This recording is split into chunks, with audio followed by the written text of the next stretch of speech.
Para algumas pessoas, sair de casa sem smartphone é praticamente sair nu. A tecnologia é cada vez mais presente na vida das pessoas, mas a questão hoje é saber se esse uso excessivo da tecnologia está se tornando uma dependência. Para falar um pouquinho sobre isso, converso agora com Eduardo Guedes. Ele é pesquisador e diretor do Instituto Delete, que é uma organização que estuda exatamente esse novo fenômeno no mundo de hoje. Obrigado pela presença, Eduardo. Obrigado, eu que agradeço, Igor. Então, essa questão, até que ponto a tecnologia hoje está sendo utilizada pelas pessoas de uma forma sadia, até que ponto isso pode ser considerado uma compulsão ou um vício? Aliás, existe diferença entre vício, compulsão e uso excessivo? Como que vocês caracterizam isso? Existe sim, Igor. Primeiro, agradecer aí o convite de vocês, né? Acho que é importante até deixar claro, a gente não é contra a tecnologia, a gente é a favor do uso consciente, né? Então a gente não quer fazer com que ninguém deixe de usar celular, deixe de jogar videogame, mas passe a se relacionar de forma saudável com a tecnologia. E dentro desse contexto, quer dizer, existe uma escala que exatamente mede a relação do usuário com a tecnologia, e essa escala basicamente tem 3 perfis: o uso consciente, que é o que usa de forma saudável, moderada; o uso abusivo. O uso abusivo, eu diria que hoje em dia todos nós, né, estamos um pouco usuários abusivos, né? É o famoso caso da pessoa que está no restaurante lá do lado da mulher ou dos amigos, mas está mandando uma mensagem. E existe o uso abusivo dependente, né? Então, usar muito uma tecnologia, seja um celular, seja um videogame, seja a internet, não caracteriza dependência por si só, né? Mas todo dependente usa muito, né?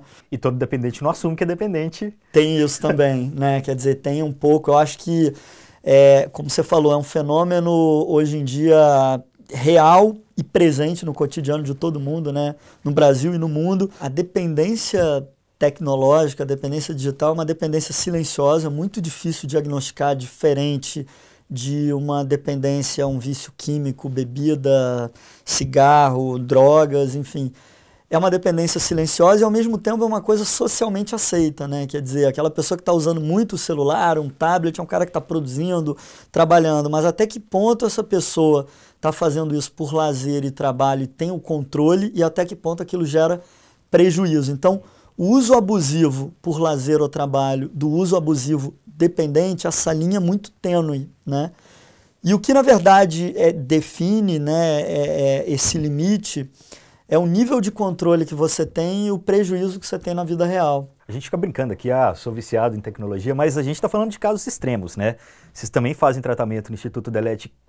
Qual o perfil assim, das pessoas que param lá e que são diagnosticadas como viciadas em tecnologia mesmo? Então, as pessoas, em geral, quando as pessoas procuram uma ajuda profissional por espontânea vontade... Elas têm procurado por espontânea vontade ou vêm através de outras pessoas? Em geral, elas vão por vontade própria no caso de adulto, né? Ou muitas vezes no caso de adolescente, ou vai por uma questão do pai, né, levando o filho. E muitas vezes até casos de marido e mulher, onde depois de muita insistência do marido ou da mulher vai o casal. Então, o que a gente percebe é o seguinte, em geral as pessoas procuram a ajuda profissional quando chega num estágio de conflito na vida real, que pode ser um conflito de relacionamento de marido e mulher, de pai e filho, de amigos, né? Mas pode ser um conflito dentro do trabalho ou dentro da faculdade, do colégio. Então, muita gente que às vezes tem, por exemplo, o caso de sonambulismo digital, vai dormir tarde porque não consegue desconectar, fica ali rolando a página, ou muitas vezes... Não consegue trabalhar no dia seguinte. E não consegue trabalhar. E aí, porque até então, se for dormir tarde, se é do ritmo da pessoa, exatamente, não tem problema. Mas quando isso começa a gerar prejuízo, porque ela vai até muito tarde, acorda com sono, ou às vezes dentro do trabalho, ela não consegue desconectar ali do celular, está toda hora olhando o que alguém postou. Pode estar checando e-mail do chefe. Checando e-mail do chefe faz parte da rotina dela, né? Mas o que a gente percebe é que, como é tudo muito acessível, às vezes a pessoa entra no celular para checar ou mandar uma mensagem e aí ela acaba se perdendo em diversas mensagens que tem de outros grupos. Amigo, esqueceu o que ela ia fazer. Esqueceu o que vai fazer. Então, quer dizer, a dependência, essa linha do uso abusivo para o uso abusivo dependente, ela é muito tênue, né? E, como eu disse, quer dizer, são 5 pilares que medem isso. Primeiro, a excitação e segurança. Quanto a tecnologia é um refúgio de prazer e de segurança, né? Para não se sentir sozinho, para jogar videogame, gerar prazer e esquecer da vida real. O segundo é tolerância. O quanto você consegue tolerar a tecnologia, exemplo, tem gente que vai tomar banho e leva o celular junto, porque alguém pode ligar, alguém pode mandar uma mensagem. Pode ouvir música no né? banho. Ouvir música é até o uso consciente, vamos dizer assim, né? O terceiro é relevância, que é o quanto de relevância você dá à sua necessidade de se conectar ao dispositivo. Exemplo, tem gente que vai ver um pôr do sol e eu preciso do meu celular, eu preciso fazer o selfie do pôr do sol, e aí o selfie é mais importante do que o pôr do sol, né? Abstinência, quando você não está conectado, o que isso te gera? Se é mau humor, irritabilidade, ansiedade, depressão. E, por fim, conflito na vida real. Então, esse é o estágio que a pessoa percebe que precisa de ajuda. E aí, quando ela procura a gente, em geral, ela já tem um nível de comprometimento maior, né? Tem gente que perdeu o emprego, perdeu o relacionamento, deixou de terminar uma faculdade porque não conseguiu fazer lá a tese, entregar o trabalho final. E aí o que a gente vê é que a dependência ela está associada a algum transtorno primário, né? Então pode ser uma substituição, gente que tinha síndrome do pânico, ansiedade, fumava e aí transferiu um vício, transtorno de ansiedade, depressão, de fobia social, compensando através da tecnologia. Ou muitas vezes o que acontece é a tecnologia é um gatilho para isso. Então é gente que às vezes fala assim, pô, nunca tive problema, nunca tive ansiedade, né? E o curioso é que a gente vê que hoje em dia até as crianças, muita criança está tomando ansiolítico, quer dizer, já nasce com essa coisa do conectado e às vezes tem dificuldade de foco, de concentração. Então, que é o que se chama de efeito Google hoje, né? Exatamente, quer dizer, efeito Google é o que a gente chama da dificuldade do cérebro de armazenar, reter informação, porque é tudo muito fácil com um clique, né? Então, antigamente as pessoas falavam assim, qual que é o teu endereço? A rua tal. Aí falava, olha, para chegar lá eu vou te ensinar como chegar. Né? Aí falava, vira à esquerda, vira à direita. Hoje em dia você não precisa disso. De novo, não é que um aplicativo de GPS, de trânsito é ruim, isso é saudável. Só que isso gera alguns efeitos colaterais se usado de forma excessiva. Então, já teve gente que procurou a gente falando até dependência de celular e mencionando até aplicativos de GPS, que falava assim, pô, hoje em dia eu saio para ir numa padaria que é na mesma esquina da minha casa e eu preciso ligar lá o GPS. E aí tinham questões muito mais sérias, né? O cara botava lá a voz de um personagem de infância, então ele não se sentia sozinho no carro, porque, quer dizer, a dependência, a questão da segurança. Tem a gamificação dentro do aplicativo também, você vai contando pontos. Exatamente. Então as pessoas você começa a correlacionar, por isso que, de novo, a dependência não é usar muito. Tem gente que está usando muito por uma questão da rotina, de lazer, de trabalho, mas tem gente que usa para não se sentir sozinho, já começa a indicar uma possível dependência, né? E ela usa aquele aplicativo como uma forma de ser um carona dele do lado, não estou sozinho, eu estou aqui com o meu aplicativo, né? Mas o que pode acontecer? A gente está brincando aqui também, eu estou brincando com as questões, mas é um assunto sério. Se eu pensar assim, claro. O vício nas drogas, a pior consequência é a overdose, a morte. O vício em jogo, a pior consequência é você perder muito dinheiro. No alcoolismo, de repente tem uma cirrose, problema de saúde e tal. E no caso do vício em tecnologia, qual pode ser o pior cenário aí? Olha, tem casos... Eu vou começar dos casos extremos para os casos mais brandos, vamos dizer assim, se é que essa é a palavra, né? Mas casos extremos, tem gente que perde a vida por uma questão do texting, né? No celular. Hoje em dia, o número de acidentes por texting é maior por causa da bebida. Então, tem casos de pessoas que ficaram paralíticas ou perderam uma vida de algum parente, um amigo próximo por conta do celular, não é do celular, do uso errado, né? O uso abusivo do celular. E é até curioso, porque tem alguns estudos, isso tudo é muito novo, mas tem alguns estudos que falam que mesmo o Bluetooth no carro é perigoso, né? E aí tem duas correntes. Eu estava vendo, inclusive, um comentário falando que a gravação de mensagens por voz no volante é pior ainda do que o texting. Por quê, né? No passado, tinha algumas correntes que falavam assim, não, Bluetooth não é um problema, porque é igual a um carona, né? E tem alguns estudos fora do Brasil que já indicam que se você tem uma pessoa que está do teu carona, né, no lado real, fisicamente ali, conversando com você, no momento que ela estiver conversando e você está acelerando, está fazendo uma curva, vai passar um sinal, naturalmente aquela pessoa faz uma pausa na voz, né? No momento que você está conversando com alguém, no teu celular via Bluetooth e a pessoa não está ali com você, e você está fazendo uma curva, acelerando o sinal, das duas uma, ou você não vai prestar atenção no que ela está falando, que você vai ter que concentrar no sinal e tal, ou você vai deixar de prestar atenção no sinal para prestar atenção nela, né? Com exceção das mulheres que conseguem fazer mais de várias coisas ao mesmo tempo, né? Brincadeira, mas enfim, já tem alguns estudos correlacionando que até o Bluetooth é perigoso, porque desvia a tua atenção, né? Então, quer dizer, no caso do trânsito, é um exemplo, o mau uso da tecnologia pode tirar a vida de alguém, e é curioso, né? Porque assim, a gente anda pela cidade, se você vê alguém de terno e gravata indo para o trabalho bebendo uma cerveja, né, à plena luz do dia, você vai falar assim, que absurdo, né? Ou seja, é uma coisa socialmente reprovada.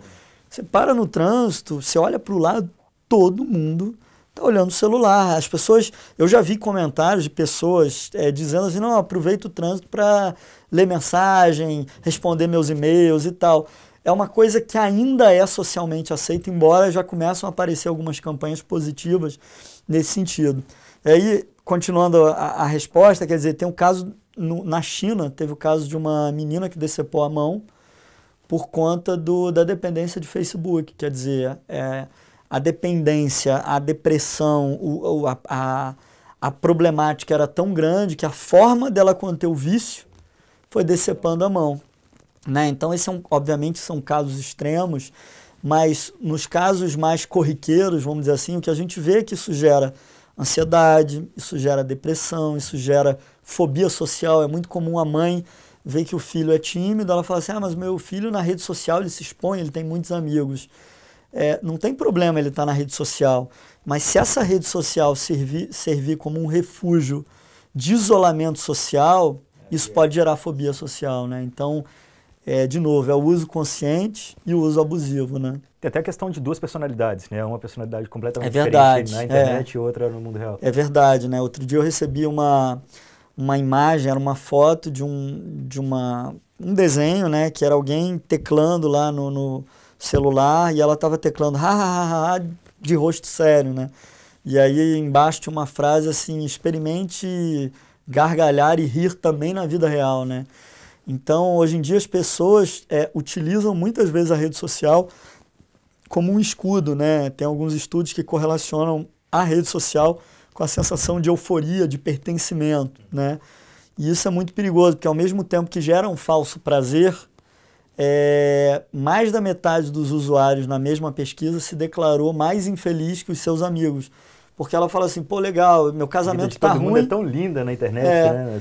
Todo mundo tem dinheiro, todo mundo tem o melhor trabalho do mundo, tá bonito, né? Porque, pô, tira foto depois de a menina se maquiar, pô, 50 mil selfies, né? Até ficar bom. Então, quer dizer, é uma vida ditada e é um falso prazer que não é duradouro, né? E às vezes a pessoa cria duas identidades mesmo. A identidade da vida virtual é diferente da vida real. Isso é perigoso, é muito perigoso, né? Você comentou algumas vezes sobre o vício da tecnologia ser socialmente aceito. E talvez por isso seja um vício mais difícil de ser combatido, porque se for pensar, as drogas você não encontra em qualquer esquina, bebida você ainda encontra em qualquer esquina, mas a tecnologia você encontra dentro de casa o tempo todo. Eu diria que, na verdade, existem duas dificuldades, vamos dizer assim, né, nessa questão. Mais do que o acesso, porque a tecnologia ela vai sempre existir, ela vai mudar, né? Quer dizer, durante muito tempo se discutiu a televisão, né? O quanto a televisão gerava de problema e tal, apesar do que socialmente a televisão tinha um papel de unir a família em torno dela, né? Quer dizer, hoje em dia, em geral, muitos dos dispositivos que a gente tem são individuais, né? Mas, de novo, a tecnologia, ela existe, vai sempre existir.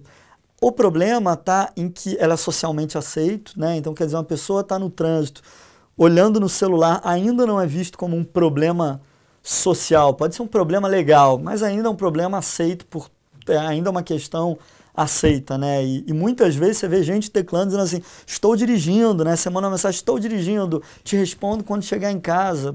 Já teve casos de pessoas que até discussão de seguro e tal, que estava postando, bateu o carro, perdeu a vida e tal, e a frase que aparecia lá na rede social era estou dirigindo. Então, quer dizer, até que ponto seguro tem que pagar, não tem que pagar, né? Mas tem essa questão social, sim.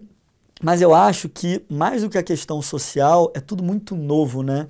No próprio manual, o Manual de Psiquiatria Internacional, a dependência de rede social, a dependência de internet, ela ainda é discutida para ser incluída como um transtorno oficial. Não, né? é ainda. Não é. Ele é tido como derivações de outros transtornos. Então, por exemplo, tem gente que tem dependência de esses jogos de redes sociais, né? De fazenda, de aquário e tal. Aparece muita gente com esse tipo de dependência. E esse tipo de dependência é tido como uma derivação da dependência de gaming, de jogos. Então, é o mesmo, é tratado ainda ou considerado ainda pelo manual como a pessoa que é dependente de um bingo, de um jogo, né, de um jogo de loteria, de corrida de cavalo, parecido com... Só que a gente vê que tem algumas diferenças, né? Porque diferente de um jogo... um bingo, um jogo de uma corrida de cavalo, que basicamente é uma aposta.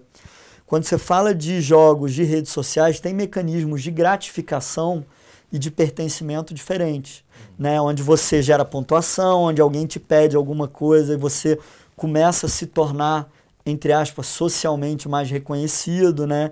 Então, muito provavelmente, já tem muito artigo sendo publicado tanto pelo Instituto Delet, né, em revistas científicas internacionais, quanto por alguns pesquisadores no mundo inteiro, defendendo a tese de que, de fato, é um novo transtorno, é um transtorno do atual, né, do século atual. E é um vício cruzado também, né? O vício à tecnologia associado ao vício aos jogos, à pornografia ou qualquer outra coisa. Exatamente. Quer dizer, a gente vê que existe, obviamente, né, existe toda uma reinvenção, né, dessas coisas. As coisas antigamente, as pessoas tinham a dependência, o cigarro, como a gente falou, né, era uma coisa socialmente aceita, aí você começa a ter campanhas, né, o cigarro começa a diminuir, não aparece na televisão, e aí o mesmo transtorno que está por trás, seja de ansiedade, seja de depressão, ele começa a ter outros gatilhos, né? Esse transtorno ainda não é ele não é reconhecido oficialmente como um transtorno específico,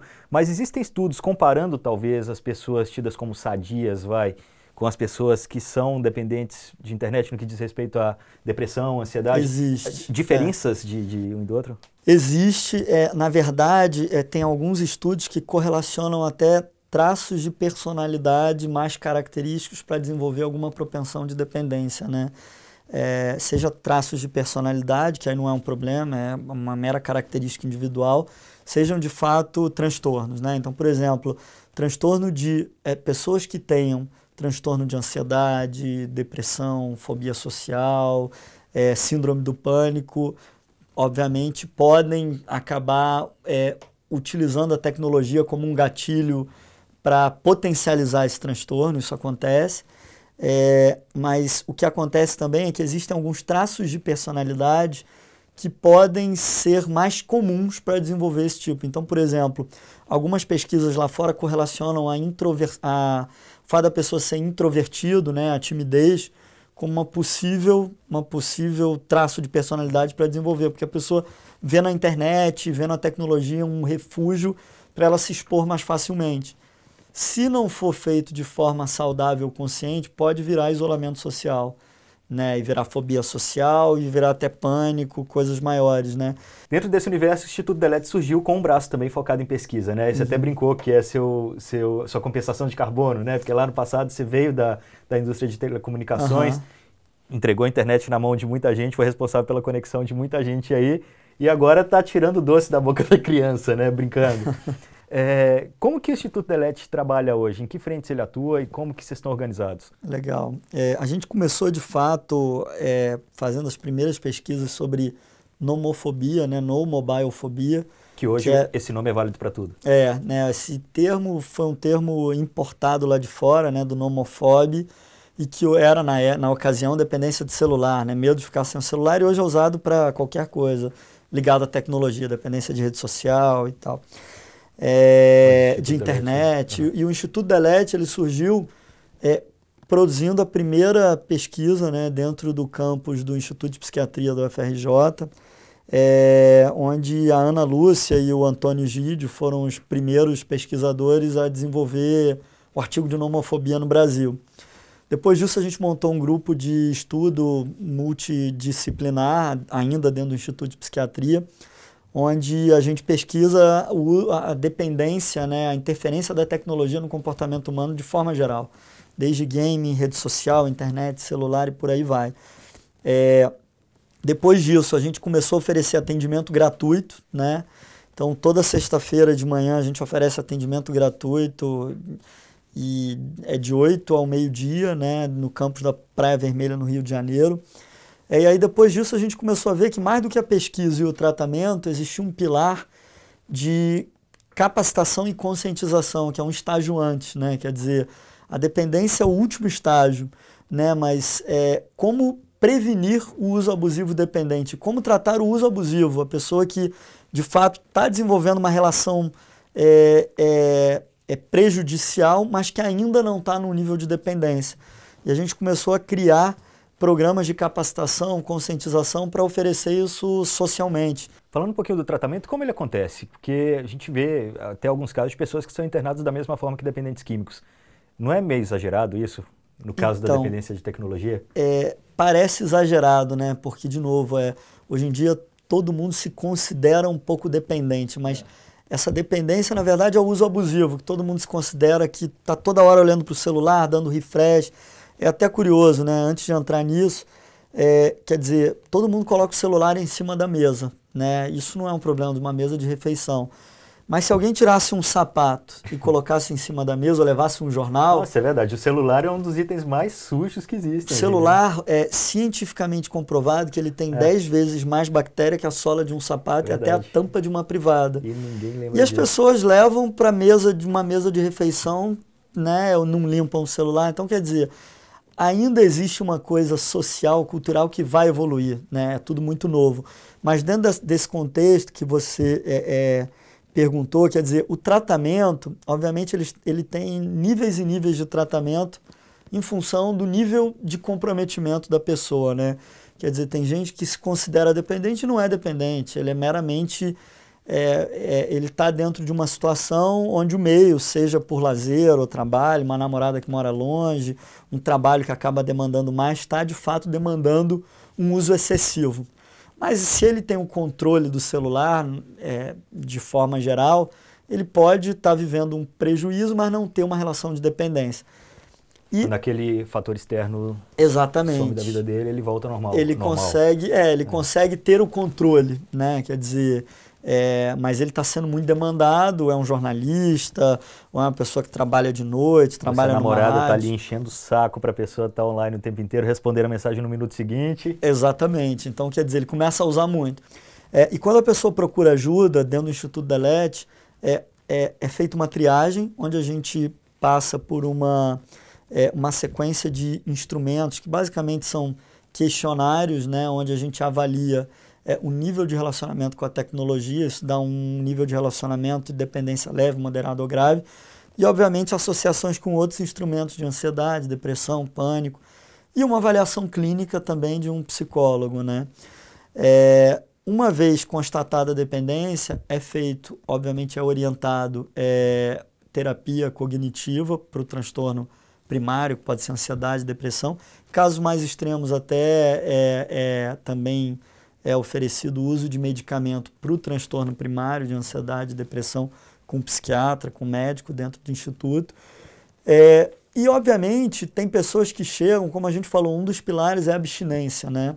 Tem casos de adolescentes que, quando não estão jogando, quebram a casa inteira, discute com o pai tira o videogame e aí isso gera... Então, isso, obviamente, já é um nível extremo, né? Outro, por exemplo, tem gente que não viaja porque não tem Wi-Fi, né? Ou então o pai fala, vai viajar? Não, mas quantas horas de viagem?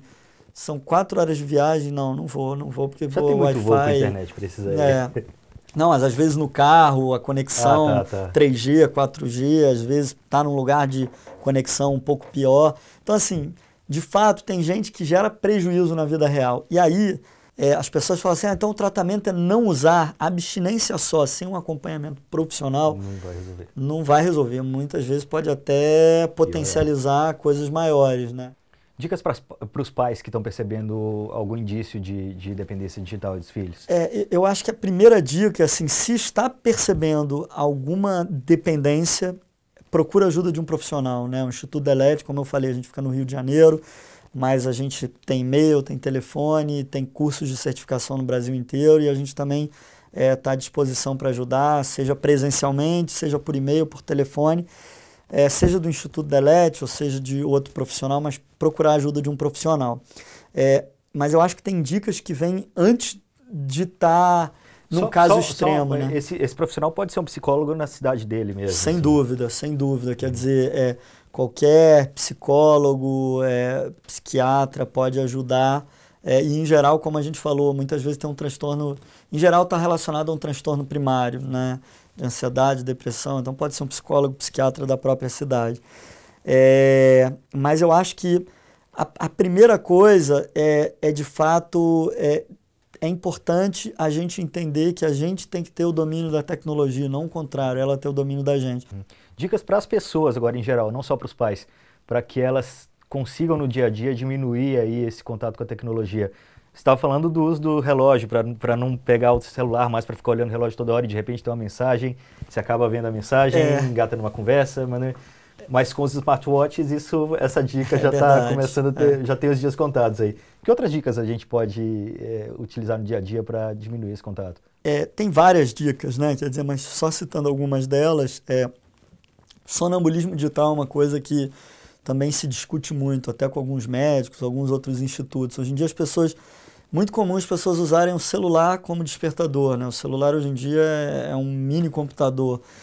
Só que muitas pessoas deixam o celular do lado da mesa de cabeceira e quando levantam para beber água ou para ir no banheiro de noite, vai consultar que horas são e aí vê ali que tem uma notificação de uma mensagem numa rede social ou uma mensagem num grupo de mensagem. E aí a pessoa acaba, vou dar uma checada aqui, aí começa a olhar e quer dizer, aquilo ali tira o sono, né?